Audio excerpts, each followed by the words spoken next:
यह है एक बहुत ही फेमस इंडियन व्लॉगर जो अपने व्लॉग में बता रही हैं कोविड-19 के ट्रीटमेंट के लिए उनके डॉक्टर ने उन्हें क्या सजेशंस दिए थे, जिसमें यह जिक्र कर रही हैं antibiotic use for coping up with covid infection, जो एक वायरल इन्फेक्शन है।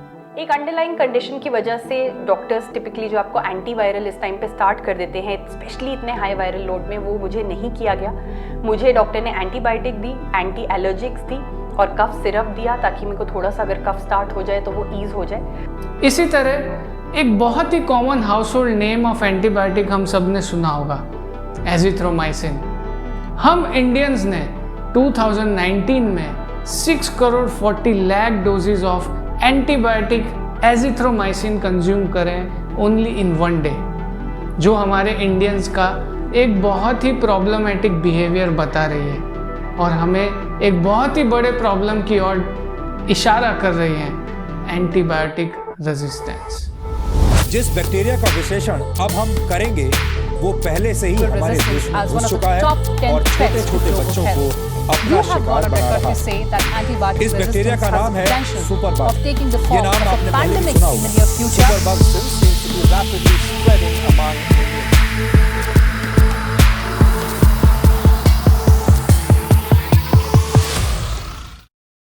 मान लीजिए आपको कोई इन्फेक्शन होता है और इस इन्फेक्शन की वजह से आप बीमार हो जाते हैं। आप एक डॉक्टर के पास जाते हैं, डॉक्टर आपको कुछ दवाइयाँ लिख के देता है। अब इन दवाइयों में शामिल है एक एंटीबायोटिक। दिन गुजरते जाते हैं, आप दवाइयाँ ले रहे हैं, लेकिन फिर भी आपकी बीमारी ठीक ही नहीं हो रही। अब जो मैं बोलने वाला हूँ शायद आपको बहुत ही डरावना लगेगा, लेकिन आप ऐसे माइक्रो ऑर्गेनिज्म से इन्फेक्टेड हैं जो एंटीबायोटिक रेजिस्टेंट है। अब ये इमेजिनरी सिचुएशन सच हुई है हरियाणा के झाझर डिस्ट्रिक्ट में एक 21 साल के लड़के के साथ, जो हॉस्पिटल में एडमिट तो होता है टाइफाइड और डेंगू के ट्रीटमेंट के लिए, लेकिन 2 हफ्ते बाद ऐसा मालूम होता है कि वो 3 माइक्रो ऑर्गेनिज्म से इन्फेक्टेड है जो मल्टीपल ड्रग रेजिस्टेंट है। अब ऐसे माइक्रो ऑर्गेनिजम्स को हम सुपरबग कहते हैं। So what exactly is superbug? जब हम एंटी माइक्रोबियल काफ़ी लंबे समय तक या फिर ज़रूरत से ज़्यादा कंज्यूम करते हैं तो ये micro organism in anti microbial के खिलाफ स्ट्रॉन्ग हो जाते हैं या रेजिस्टेंट हो जाते हैं, और इन रेजिस्टेंट माइक्रो ऑर्गेनिजम्स को हम सुपरबग कहते हैं। इंडिया में माइक्रो ऑर्गेनिज्म रेजिस्टेंट की प्रॉब्लम बहुत ही तेज़ी से बढ़ती जा रही है। यूएसए के मुकाबले इंडिया में 20 टाइम्स ज़्यादा एंटी माइक्रोबियल रेजिस्टेंस देखने को मिलता है। अगर ग्लोबली बात करें तो सालाना लगभग 50 लाख लोग एंटी माइक्रोबियल रेजिस्टेंस की वजह से मर जाते हैं। इस रेजिस्टेंस के कारण कॉमनली ट्रीटेबल इन्फेक्शंस भी डिफ़िकल्ट टू ट्रीट होते जा रहे हैं, जिसकी वजह से एक पेशेंट का हॉस्पिटल स्टे भी बढ़ता जा रहा है। हॉस्पिटल स्टे लंबा होने के कारण इकोनॉमिक स्ट्रेस भी बढ़ता है। Now let's recall the Jhajhar वाला केस।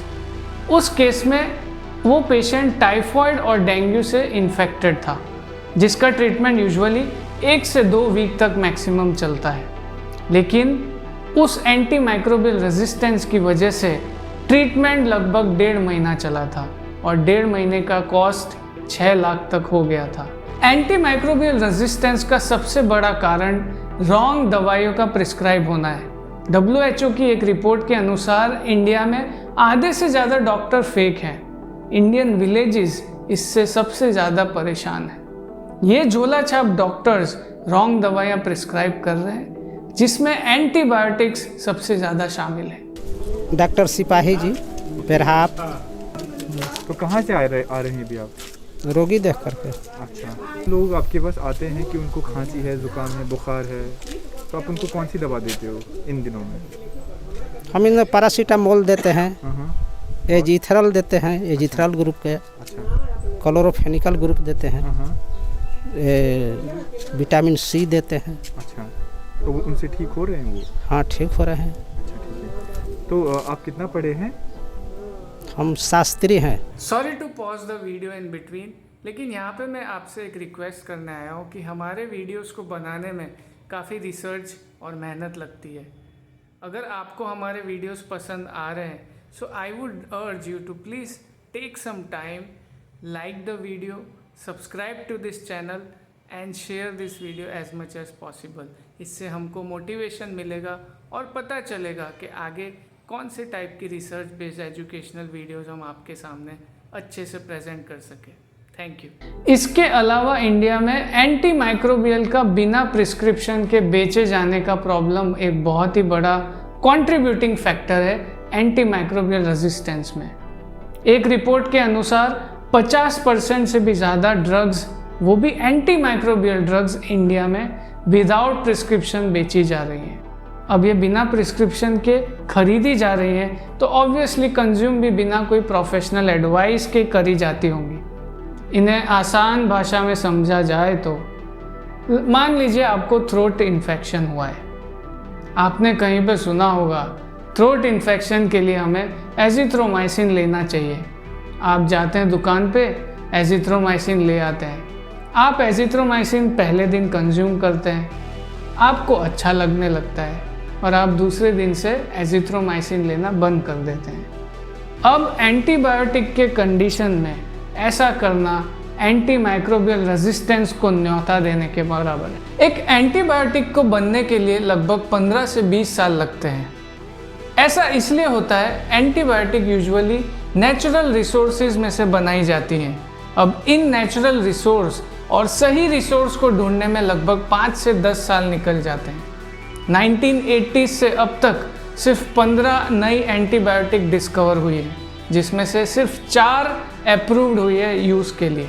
अब आप सोचिए, इस irrational use of anti microbial की वजह से हम अपनी आने वाली जनरेशन को भी एक खतरे की ओर ढकेल रहे हैं। पीडियाट्रिक्स में भी अब एंटी माइक्रोबियल रेजिस्टेंस देखने को मिल रहा है। एंटीबायोटिक्स का ओवर यूज़ हो रहा है कि सारे रेजिस्टेंस हो गए हैं।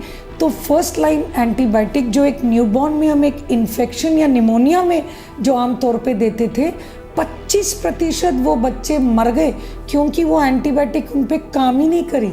एंटी माइक्रोबियल रेजिस्टेंस के प्रॉब्लम को हम इंडिया में एक स्टीवर्डशिप प्रोग्राम डेवलप करके रोक सकते हैं।